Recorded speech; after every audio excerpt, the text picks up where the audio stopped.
In my presentation today, I'm going to discuss how we bridge Black geographies and community geography, grounding these two fields through projects at the University of Georgia. Our goal is to render visible the absented presence of Black life, thereby disrupting colonial racial histories, illuminating the role of Black spatial practices in shaping our community, and providing support for those working for more equitable Black futures. In a 2021 paper, I and others defined community geography as a form of scholarly praxis that values equitable collaboration between academic and non-academic researchers. Community geography is rooted in a pragmatist framework and has strong ties to participatory methods such as action research as well as feminist geography. A main focus of community geography work has been developing forms of institutional praxis, frameworks and policies that explicitly support and reward community-engaged research.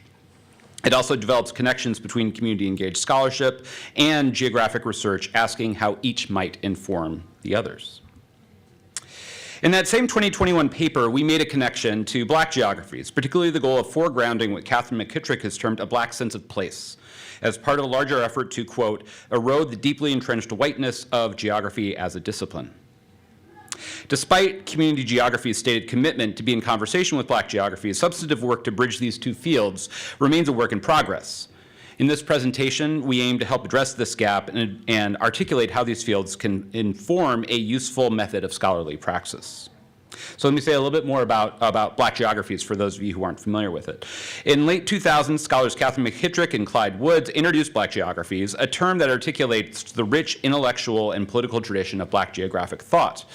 This framework challenges the predominantly white geographic canon by revealing how racial domination and spatial displacement are central to the production of space and the formation of Western Eurocentric geographic knowledge.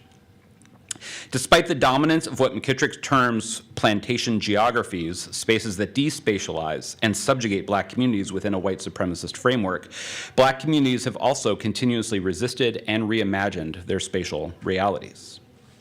McKittrick emphasizes Black livingness, urging scholars to focus on the persistence, vibrancy, and resilience of Black life. She introduced the concept of a Black sense of place as a potent critique of plantation logics, describing it as both a survival strategy and a form of resistance.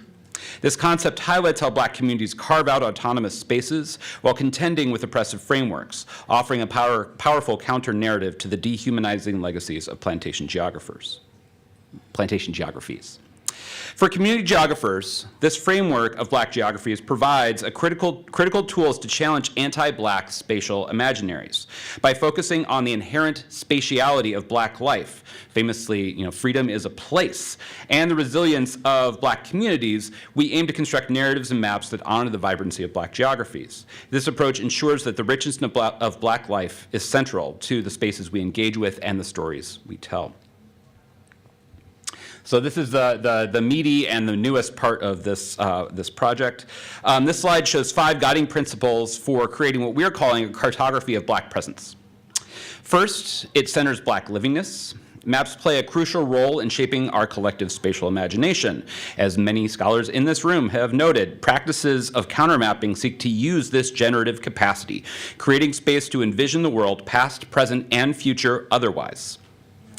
Rather than shaping maps around, quote, bits and pieces of narratives that dwell on anti-Black violence and Black racial death, it's another quote from McKittrick, this cartographic praxis asserts the ongoing spatial presence of Black life and makes practices of Black placemaking visible. Second, a cartography of Black presence names the processes, institutions, and structures that disrupt Black life. We resist pathologizing Black communities and dwelling only on the effects of these forces, such as adverse health outcomes or residential displacement. While these racialized disparities are worth acknowledgement, we seek out maps that speak about them in an active and not a passive voice. Third, this mapping praxis draws from a model of participatory action research, and a key goal of every project is to build capacity for future work. It values partnerships that build trust with members of Black communities and develops effective models for representing Black history and places within the city. It also considers how the research process and data archival plans can be done in a way that is open and accessible to community members. Fourth, a cartography of Black presence create maps that point toward Black futurity. That is to say, and this is the pragmatist in me speaking, the maps are designed to be useful, to address explicit, usually local, social goals related to community organizing, neighborhood planning, and the mitigation of environmental harms. This approach supports the work of community partners and secures futures without anti-Blackness. And then lastly, a cartography of Black presence resists the objectification of Black experience, a purely positivist approach that reduces space to calculable quantities. Work in feminist and qualitative GIS, some of which we've already heard about today, has developed multiple approaches to addressing the partial perspectives offered by conventional GIS, and has explored ways of representing subjective understandings of space and place. Oral histories, sketch mapping, and archival research are all vital parts of the projects we describe here. These methodologies often reveal informal features of these spaces, relational connections, unmapped pathways, and emotional attachments. Where possible, it includes relevant photographs and videos that roots mapping in the voices, faces, and stories present in Black communities. Okay, that's the theory. Let's talk about Athens. Athens, Georgia, go Dogs. So our work is situated in Athens, Georgia, which occupies the stolen lands of the Muskogee Creek, Yuchi, and eastern band of Cherokee nations. Historically, Athens has been a center for cotton production and textile manufacturing, industries highly reliant on enslaved labor. Although the University of Georgia did not formally enslave people, it benefited from and supported the institution of slavery. However, Black residents were not merely passive participants in this history. As detailed in the book Seen Unseen, enslaved people exercised agency in negotiating their daily lives and responsibilities to their owners. That's a really awesome kind of archival research project if you all don't know that book, Seen Unseen. During Reconstruction, Athens elected 2 Black men to the state legislature. Despite the rigid segregation of the Jim Crow era, Black residential and business communities found ways to thrive. While Athens prominently memorializes its white history, there's a great article by Inwood and Martin about this on North Campus, the contributions of Black residents often go unrecognized. Our work seeks to correct this by illuminating the significant role of Black placemaking in Athens. More specifically, I'm going to talk about work being done by my lab, the Community Mapping Lab at University of Georgia. We're going to provide a brief overview of the projects that have tried to combine these two together, and talk specifically about a project called the Athens 1958 Directory project. So the Community Mapping Lab is a group of students, faculty, and community members based in Athens, Georgia. It's a collaborative space for our group to share what we're doing, ask for input, and support other projects. These projects have generally focused on issues related to food and housing, but in the last few years, CML has focused more specifically on scholarship supporting Black activists and communities within the city. Just to provide a few examples, and these are the brief ones. In our work on Brooklyn Cemetery, which is the picture you see in the lower left here, historic Black cemetery, we created maps showcasing the grave sites that help people navigate and find their ancestors, making more visible the Black bodies and relations that endow the cemetery with a distinct and intergenerational Black sense of place. The map you see here on the right is about a community called Linentown. It focuses on a Black neighborhood near UGA. During urban renewal, residents' homes were seized for the benefit of the university and city. Most of Linentown is now a student parking ramp.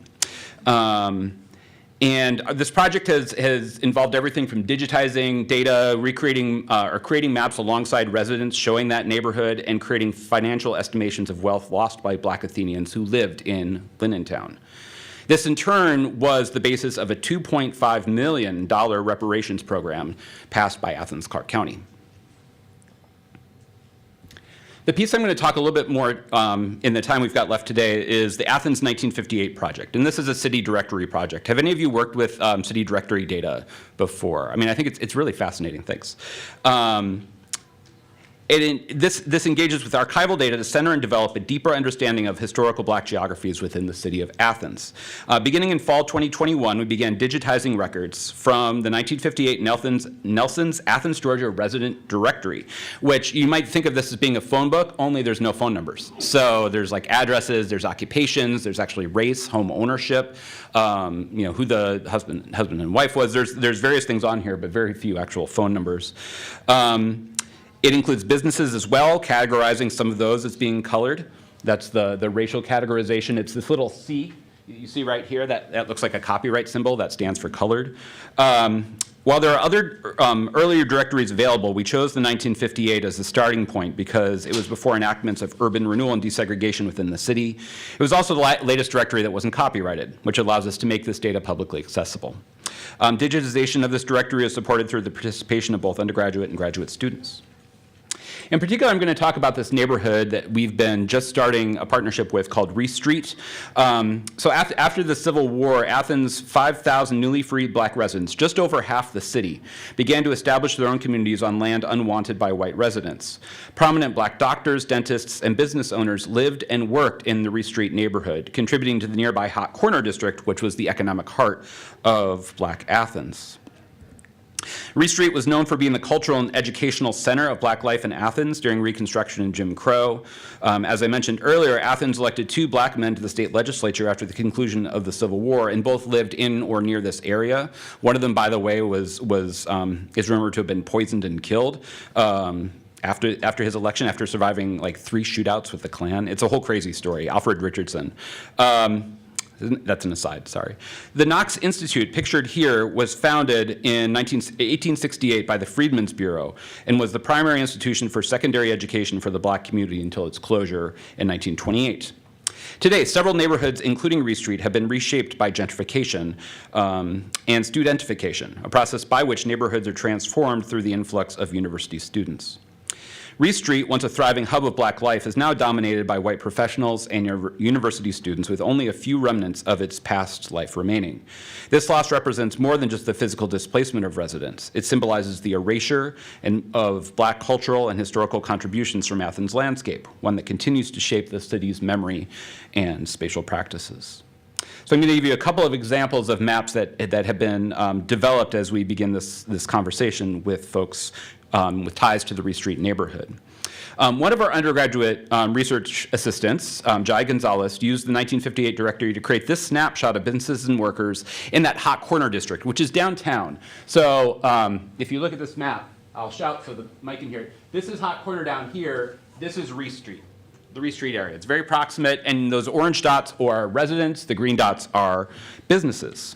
Right? So this map shows that concentration of businesses in the Hot Corner area and indicates that many of the workers lived in nearby neighborhoods, such as the Reese-Hancock corridor.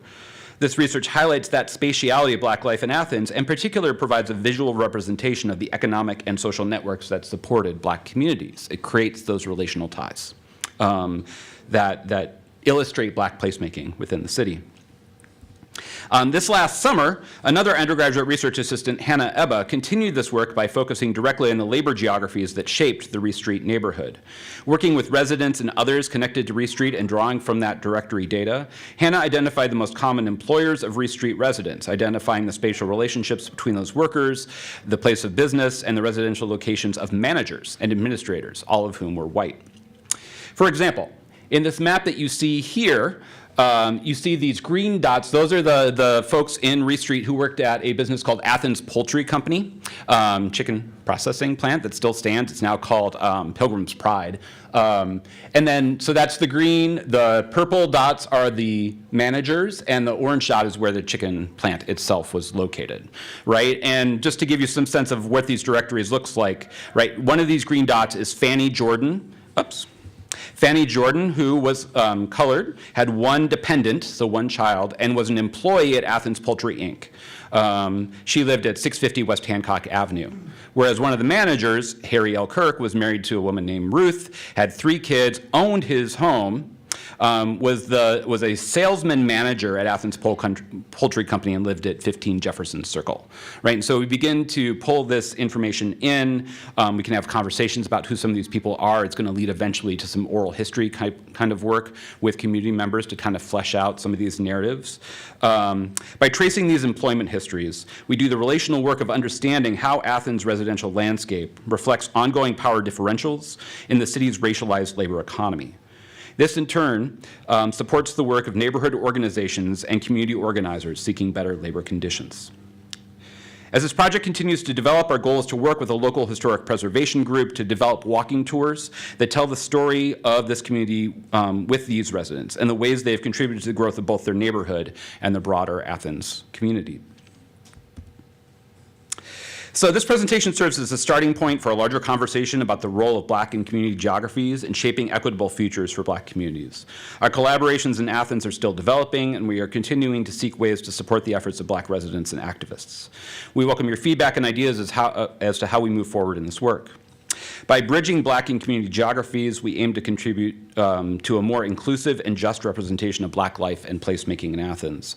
Our work challenges the anti-Black spatial violence that has historically erased Black contributions and presence. Through our maps and collaborative projects, we hope to support the vision of anti-racist futures for all communities. Thank you.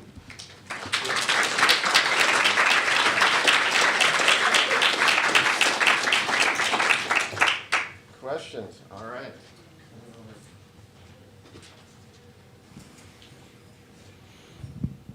Really amazing project. Thank you.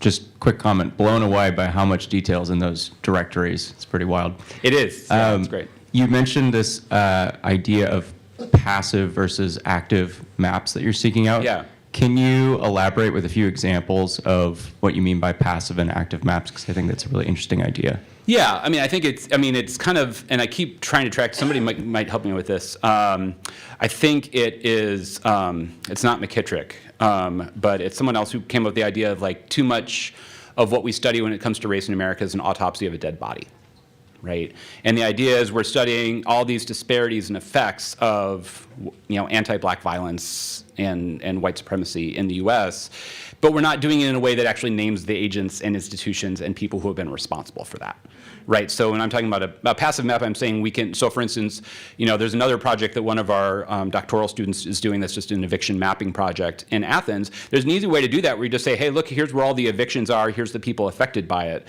But one of the things we've really tried to focus on is who are the evictors? Who are the ones that are doing this? Where are they located? How are they tied to these communities? Things like that. And so I think that's avoiding a passive voice framing of these. I used to be a writing instructor. A passive voice framing of that issue and naming it as to who are the institutions responsible. Does that make sense? Yeah. Yeah. We have time for another one if you've got one. I'll leave it there. Okay.